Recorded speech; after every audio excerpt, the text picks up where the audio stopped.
俄罗斯赫尔松大型弹药库被炸，乌军打掉俄军3套防空系统，乌克兰成功收复苏梅失地，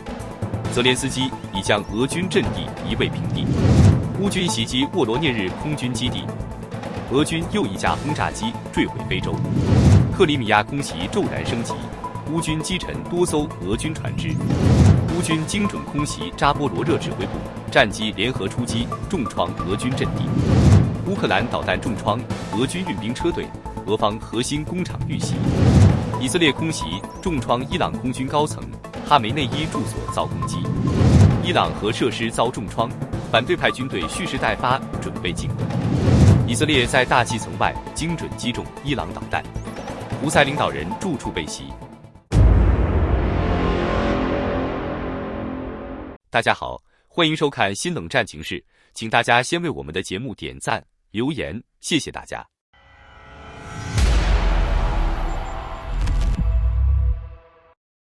乌克兰战场近日捷报频传，南线赫尔松方向，乌军重拳出击，一举摧毁俄军大型弹药库并打掉3套高价值防空系统。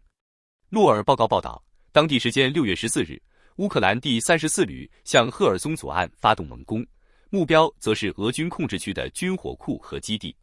此役，乌军先是派出无人机展开侦察，接着将具体坐标发送给了炮兵部队，随后由炮兵部队与 FPV 无人机同步实施打击。在地面，乌克兰的自行火炮瞄准了俄军的基地，而在空中 FPV 无人机则向弹药库投掷了5枚炸弹。现场流出的视频显示，空袭炸弹直接引爆库内弹药，剧烈爆炸持续近10分钟，基地及仓库瞬间陷入火海，浓烟冲天，连远处都能清楚目睹火光与爆炸冲击。俄军的基地和仓库也都燃起大火，并向临近区域快速蔓延，在远处可以清楚看到不断升起的烟雾。目前俄方尚未回应此事，详细的损失正在统计中，这也是乌军近期摧毁的最大的一座俄军弹药库。此地位于俄军从赫尔松通往克里米亚的重要后勤通道上，损失将严重削弱俄军在南部的补给能力。几乎同一时间，在扎波罗热方向，乌克兰情报总局特种部队再立战功，一举摧毁俄军部署的 S-300、铠甲 S-1级山毛榉 M33套防空系统。战斗录像显示，乌军火力成功突破防空封锁，并精确命中目标，爆炸声连续不断。南部战线再次成为俄军防空系统损失最严重的区域，乌军以高密度、连续性的战术步步压制俄军空中优势。另一方面，在俄罗斯境内的库尔斯克地区，乌克兰的 Sting 特种部队渗入到西部，突袭了俄军的一个阵地。战斗中，乌军还打掉了一门122毫米的 RS-1 Gvozdika 自行榴弹炮。一次打击过后，该火炮似乎还想移动躲避，但紧接着更密集的袭击打来，成功将其击毁。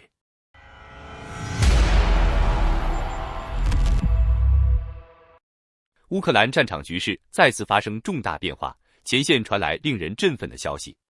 乌军近日在苏梅州展开猛烈反攻，成功突破俄军防线，收复了包括安德烈夫卡在内的多个关键地区。据德国媒体图片报道，这次反击是在6月14日前后展开的。乌军不仅重掌了安德烈夫卡，还控制了周边多个定居点，进攻态势持续扩大。泽连斯基也亲自确认了这一胜利，强调俄军在该方向的推进已经被遏制，乌克兰军队成功夷平了俄军阵地。他透露，目前俄军在苏梅方向部署了超过5万兵力，推进最深不过7公里，而现在正逐步被反推。尽管俄方尚未对相关战况做出正式回应，但从战场局势来看，乌军的反击显然已取得成效。此前几周，乌克兰也已陆续夺回亚布卢尼夫卡等4地，显现出俄军攻势的疲态。与此同时，乌军还将战火带入俄后方。14日夜间，无人机对俄军军工设施发动突袭，分别命中位于斯塔夫罗波尔的涅温诺米斯基化工厂以及萨马拉的辛库比雪夫厂。据悉，这2处都是俄火箭燃料的核心供应基地，至少5个关键车间被摧毁，严重打击了俄军导弹原料供应链，对其军事工业造成重大打击。而在国际援助方面，英国国防部首次披露了2024年对乌军事支持的详细清单。清单显示，乌克兰获得了包括168辆 CVRT 步兵战车、39辆 MIP Mastiff 和1辆 Ridgeback 装甲车在内的装备，为其战场机动性与防御力提供了重要支持。相比之下，德国虽然不再公布具体援助项目，但持续大量提供防空系统，以显著缓解基辅上空的压力。值得注意的是，虽然德国始终未正面回应是否提供金牛座巡航导弹，但据外界推测，德国正在协助乌克兰研发射程超过2500公里的远程打击武器，而这一性能已接近甚至超越金牛座，背后技术合作耐人寻味。德国的角色正在迅速上升，逐渐成为对乌援助的领头国家，在战略上形成对俄罗斯的强力牵制。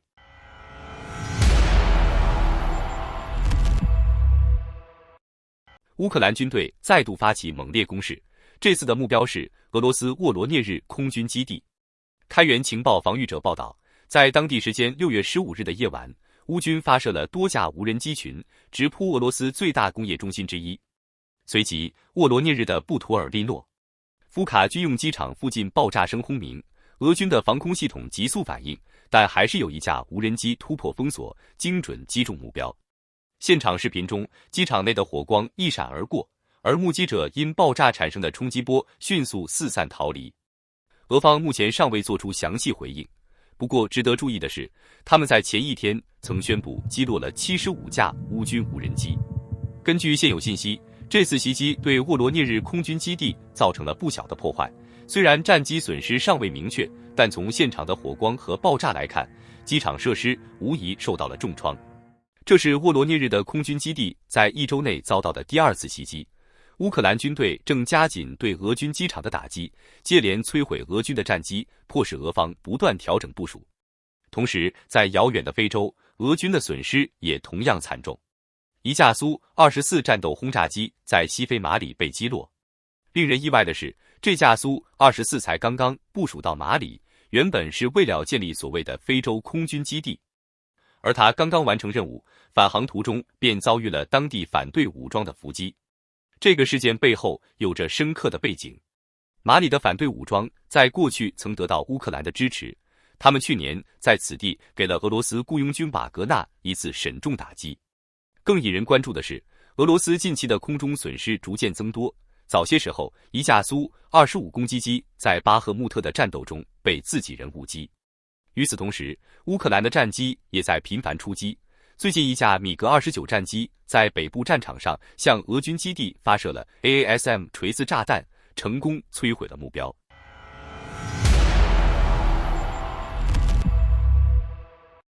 时隔不到3天，乌克兰再次向克里米亚发动了猛烈的空袭，而这一次波涛汹涌的黑海上空也充满了紧张气氛。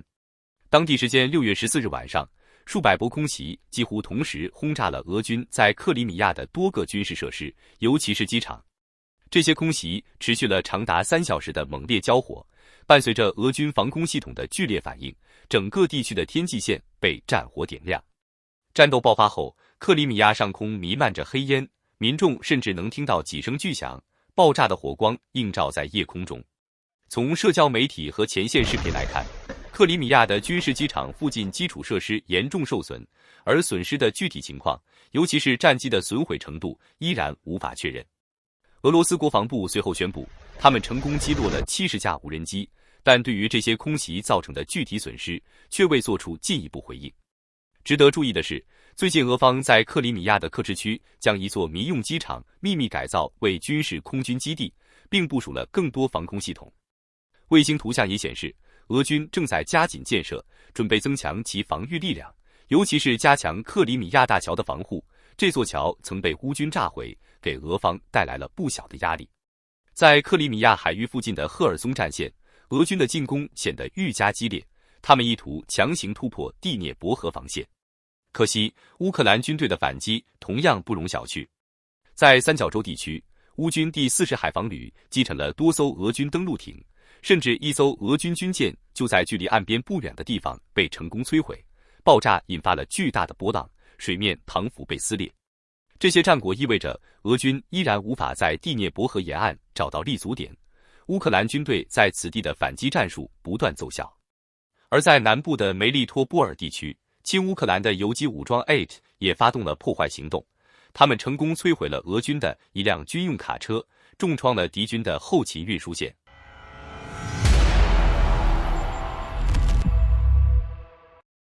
乌克兰军队近日在扎波罗热再度展开猛烈打击，目标锁定了俄军的指挥部和弹药库，造成了严重破坏。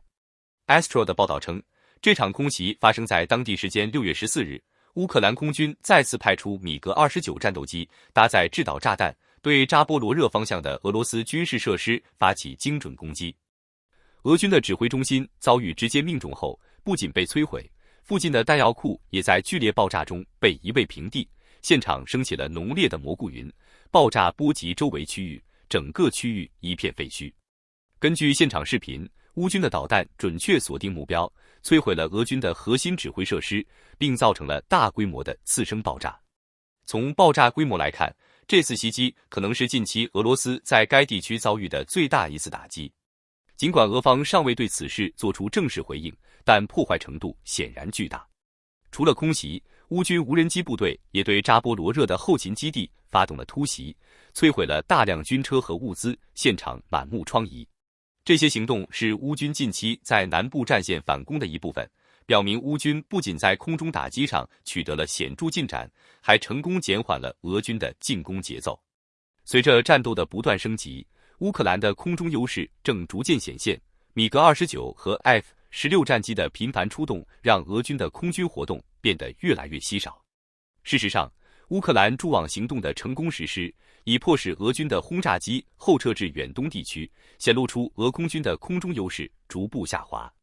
另外，俄罗斯的一些军事基地也成为了乌军的攻击目标，尤其是恩格斯机场，持续的空袭让该处的油库已经燃烧了6天，火势未见减弱。有俄罗斯军事频道报道称，乌军甚至在夜间再次袭击了一个油罐，猛烈的火球照亮了夜空。俄罗斯的空中力量和后勤供应正遭受着前所未有的挑战。乌克兰的空袭不仅仅是在战术上取得了突破，也在战略上对俄罗斯形成了更大的压力。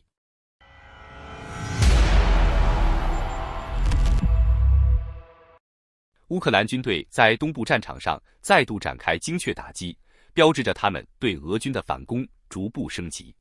诺尔报告报道，当地时间6月13日，乌克兰军队使用海马斯导弹对顿涅茨克的马基夫卡地区发起了精准袭击，目标锁定了一支正行驶中的俄军运兵车队。现场画面显示，轰炸后该地区弥漫着滚滚黑烟，车队完全被摧毁。据初步估算，至少20名俄军士兵在此次袭击中丧生，更多的人员则遭到重伤。乌克兰方面也确认了此次打击，并发布了现场画面，显示当地消防人员正在紧急展开救援。这一行动显然是乌军在顿涅茨克发起的反击之一。乌克兰的无人机部队紧接着在马基夫卡附近的一处俄军集结点发起了攻击，火光四起。这一袭击目标是俄军转运人员的部署地。乌军此举表明，他们有意在未来继续发起连环攻击，削弱俄军的后勤补给和兵力部署。与此同时，乌克兰还扩大了战线，将攻击目标锁定在俄罗斯本土。乌军的无人机先后袭击了位于斯塔夫罗波尔边疆区的涅温诺米斯基氮化工厂，随后又对俄罗斯的石油和机械制造中心萨马拉的新库比雪夫催化剂工厂进行了打击。两家工厂都为俄军提供了重要的后勤支持，现如今在乌克兰的精准打击下，已遭受了严重损毁。这一系列空袭不仅是在俄罗斯境内展开的最新行动，也与乌克兰在顿涅茨克的反攻形成了紧密呼应。此外，乌克兰的防空能力同样在不断加强。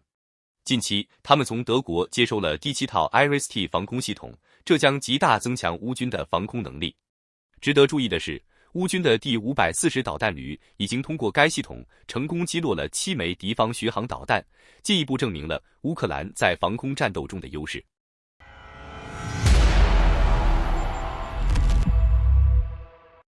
以色列在对伊朗的最新一轮空袭中，成功实施了一场精密的打击，消灭了多位伊朗空军高层领导，包括伊朗空军司令阿米尔·阿里·哈吉扎德。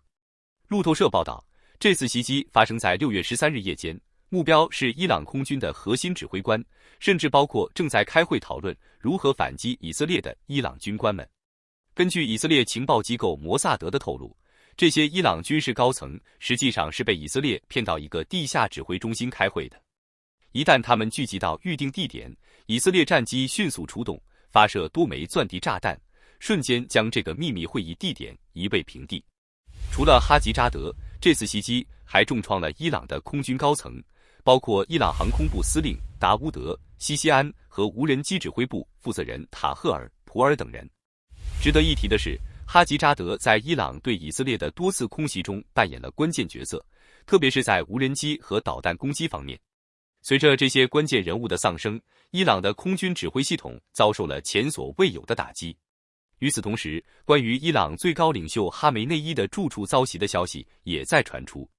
虽然该消息未经官方确认，但有报道称哈梅内伊本计划在德黑兰的住所发表对以色列的大规模反击宣言。正当他准备发表演讲时，伊朗的住所疑似遭到导弹攻击。虽然哈梅内伊的具体情况尚不明确，但这一消息无疑让人对伊朗的反应更加关注。此外，以色列的空袭还波及到了多个伊朗空军基地，德黑兰的梅赫拉巴德机场成为了首要目标。以色列成功摧毁了伊朗第11和第14战斗机中队的机库，导致数架米格29和苏24战斗机被毁。同时，伊朗西部的哈马丹基地也遭受了重创，几辆载满导弹系统的卡车在阿萨达巴德地区被精准击中。这些导弹本计划向以色列发射，但未能完成任务便被摧毁。这场空袭显然是以色列对伊朗日益增长的军事威胁做出的强硬回应。随着伊朗高层和军事设施的相继遭遇打击，双方的紧张局势正进一步升级，未来的战局充满变数。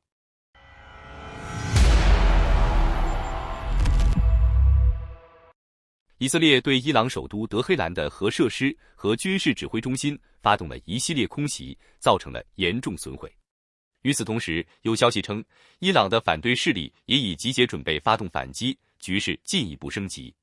路透社报道，当地时间6月14日，爆炸声在德黑兰外的帕尔金军工综合体回荡。这一地点不仅是伊朗重要的军工基地，还隐匿着地下核设施。袭击不仅摧毁了与核武器研发相关的炸药，还让伊朗的核计划遭受了重创。卫星图像显示，位于伊斯法罕的核技术中心3座建筑物也被摧毁，进一步表明以色列的打击精准且致命。更具震撼的是，诺伯尼亚德地区和革命卫队总部也成为了以色列战机的攻击目标，导致至少20名伊朗高级军事领导人死亡，其中包括总参谋长巴盖里和空军负责人哈里扎德。与此同时，以色列突然对伊朗的能源设施发起了猛烈攻击，位于西北部的沙赫兰油厂遭到重创，导致该国石油生产遭遇严重威胁，甚至德黑兰附近的大型油库也被点燃，火光照亮了夜空。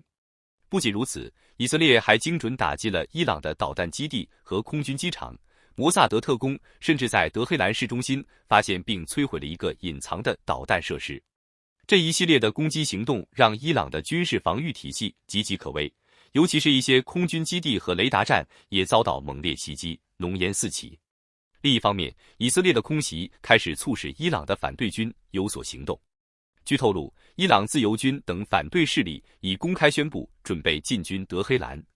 这一声明为中东局势增添了更多变数。外界普遍关注反对军的行动是否能够对以色列的空袭产生实质性反应，进一步影响区域的局势发展。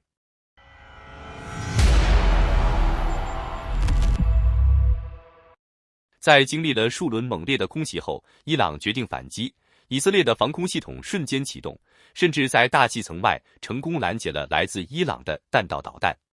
耶路撒冷邮报报道，当地时间6月15日凌晨，伊朗发射了近100枚导弹，触发了以色列的铁穹与萨德系统的紧急响应。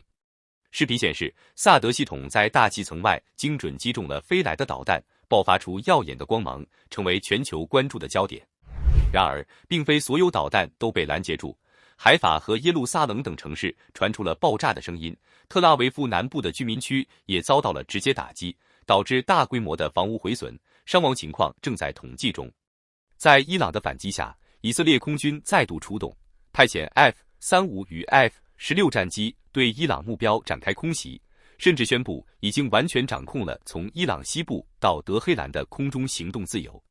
这一切背后与叙利亚局势的变化密切相关。叙利亚政府在阿萨德逃亡后，已不再为伊朗提供空中屏障。与此同时，伊朗先前宣称击落了以色列的一架 F-35战机，并俘虏了飞行员，但这一消息后来被证实伪假，连所谓的战机残骸也被揭露为 AI 合成。然而，局势并未平息，以色列的攻击不仅限于伊朗，还扩展到了也门，空袭了胡塞武装领导人的住处。当时，胡塞高层正在进行一场秘密会议，可能正讨论如何配合伊朗的行动，准备对以色列展开反击。随着爆炸声在萨那市区响起，火光与浓烟冲天而起，胡塞领导人所在的10月14日街一度成为焦点。值得注意的是，胡塞的最高领导人阿卜杜勒·马利克·胡塞与2号人物穆罕默德·阿尔·阿马里也可能参与了此次会议，而后者有可能在袭击中丧生。这一波攻击使胡塞武装蒙受了巨大的损失，虽然胡塞方面暂未回应，但如果确认该消息，毫无疑问将成为他们近期的最大打击。好的，感谢您一口气看到最后了，这是对我们最大的鼓励和支持。要看最全面、最及时准确的战场热点报道更新，就请每日锁定新冷战情势。如果您喜欢我们的节目，也请您点赞、留言、订阅，把视频分享出去，让更多的人看到这个节目。想要赞助我们的朋友，可以打开超级感谢打赏赞助，帮助我们能持续做出更多好节目。谢谢大家。